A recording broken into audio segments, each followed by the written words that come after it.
කමලිනා මේකයි උනේ. ඔයා කිව්වි මම හවසනේ ඔයා දැක්ක කිව්වි මාව. උදේ ඉඳලම මම වැඩ. උදේ ඉඳලම මම වැඩ. මොකක්ද ඉතින් කුඹුරෙන් පිදුරු ගේනවා. ගෙනල්ලා ඉවරලා මේ බිත්ති අර ඔක්කොම බිත්ති ටික හාරලා තියෙන්නේ මැද කුහර මම. සේරම මං කරපු දේ ඔයා වගේ නම් මම නිකන් ඉන්නේ නෑ. එල්නිනෝ වලට ආයි අපේ බේරෙන්න බෑ. ඔව්. මම නිකන් හිටියේ නෑ මං කරපු දේ සේරම බිත්ති ටික මැද කුහර වගේ හැරුවා. හාරලා සේරටම මැදට පිදුරු පිරෙව්වා. අර ඔයා ගෝණේ කරේ දිහාගෙන එනවා දැක්කේ? පිදුරුයි. මං විහිළුවට කිව්වේ මං ඉවරනේ. වීගේනවා කියලා පිදුරු ගෙනාවේ. කොම් පිදුරු මේ බිත්ති කුරාස්සට සේරටම රිංගවල තියෙන්නේ. සේරටම රිංගුව පිදුරු. මම පොඩි කෙල්ලට කිව්වා. අප්පච්චි ආවහම කිහාන් මෙතන බිත්ති හැරුවා කියලා නම් අම්මත් එක රණ්ඩු අල්ලන්න එපා කියලා. එහෙම බෑනේ එල්ලිනෝ එනකොට අපි දැනගන්න ඕනේ බේරිලා ඉන්න විදිහේ. ක්‍රම අපේ රටවල මිනිස්සුන්ට තේරුමක් නැතිකම.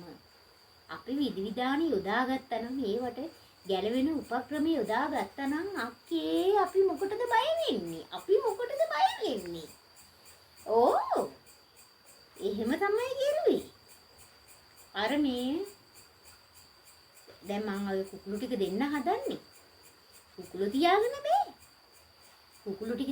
බෑනේ. පොඩි අක්කියා මස්සිනා ඉන්නවනේ. එයා ඉල්ලුව කුකුළු ටික. එයා ඒ කුකුළු ටික ගැන බලා ගන්නම් කිව්වා එල්ලිනෝ කාලෙට. මොකද මේ එල්ලිනෝ આવොත් මට කුකුළු වේර ගන්න බැරි වෙනවා කියලා රස්නෙට මේගොල්ලෝ මැරෙනවනේ. කවුනේ අක්කේ මම ඉතින් ඒකින්ද ඒ කුකුළු ටික සේරම දෙනවා මස්සිනාට. නෑ එතන වල හැරි වේගෙන නෙමෙයි. ඒ ඉස්සරහම ලොකුවට තව හාරන්න ඕනි අක්කේ. ඔය මිදුලේ ලොකුවට හාරන්න ඕනි. ඔය වත්තට යනකම් හැරුවනේ. දැන් මේගොල්ලන්ගේ තාත්තා ඇවිල්ලා මොනවා කරයිද දන්නේ නැහැ ඉතින් මේ. ගෙදර හැට රණ්ඩු එහෙයිද දන්නේ නැහැ. උඹලට නිදිය ගන්න නැති වෙන්න. නෑ අක්කේ මේකනේ උනේ. මං තේ පැල දාලා තිබිච්ච ඒ තේ පැල ටිකත් එක්කම ගලවලා දැම්මා. දාලා කෙලින්ම අර මේ විශාලට වල හැරුවේ යටට යන්න මං තමයි උම්මග හාරනවා. දැන් මං ඊයේ සයිමට එන්න කිව්වා. සයිමන් උන්නේ ඔක හාරලා දෙයි මට ඇතුළට. දැන් ওই දෙවෙනි ලෝක යුද්ධ කාලෙත් බංකර් අරව මේ වගේ අර ඇතුළට යන්න කුහර හැරුවනේ පොළවේ යටි. උමං හැරුවේ. අපි තෙල්ලිනෝ එනකොට උම්ම ගස්සට රින්ගගෙන ඉන්නවා ඇතුළේ. තේ පැල පස්සේ හිටව ගන්න පුළුවන් නේ අකේ ඒකනේ. මම මේ මිනිස්සුන්ට කොච්චර කිව්වොත් තේරුම් ගන්නේ නැහැ. ගැලුවා තේ පැල සීරම ටික. අපි බෙහෙරින් ඉඳලා එපේ ඔක්කොම කරන්නේ. එල්ලිනෝ එනකොට මොනව කරන්නද වෙන්නේ?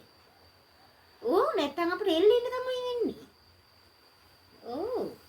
එල්ලිනෝ එනකොට දැන්ම තියෙන හිමීට කට්ටියට උම ගස්සට රින්ග ගත්තා. පාඩුවේ හිටිය හැංගිලා. උඹලත් වරිල්ලා. තව හාරනවනේ උක. පවුල් දෙකකුත් එන්නකොට උනත් ඉඳ තියෙනවා. මං මේ එල්ලිනෝ එනකොට මං අපේ මහා ගෙදරට පණිවිඩය කියනවා. මොකක්ද අම්මලට මල්ලිලට ඔක්කොටම ඇවිල්ලා හැංගෙන්න පුළුවන් විදිහට මං උම ගහරනවා. ඒ පිළිකන්නේ වල ඒකට නෙමෙයි හැරුවේ. ඒක මේ ළමයි දුවන හින්දායි අක්කේ බය මට. ළමයි වැටෙයිද දන්නේ නෑනේ දැන් ඕකට. ওই භාගේ පුරවල තියෙන්නේ. විශාලට පිළිකන්නේ හැරුවා වලා. ඒක හැරුවේ ඒකට නෙමෙයි. වතුර පුරවල තියාගන්න. ගෙට සිසිලසේ එනවනේ සිසිලසේ. මගේ මුලේට ගහන්න මුලයක් නෑ අක්කේ. පිස්සුද අක්කේ?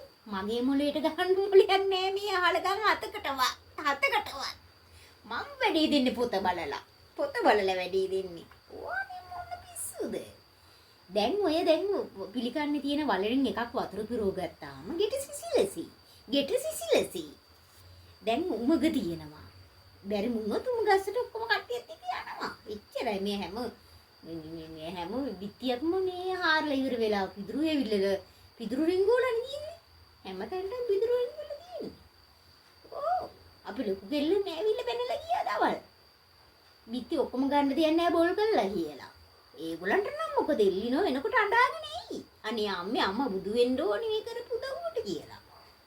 ඔව් එල්ලිනෝ වලට දැම්ම මිදලා සූදානම් වුණේ නැත්තම් කවද සූදානම් වෙන්නේ දක්කි. ඔව් තේ පැල වගේද කියන්නකෝ එල්ලිනෝ.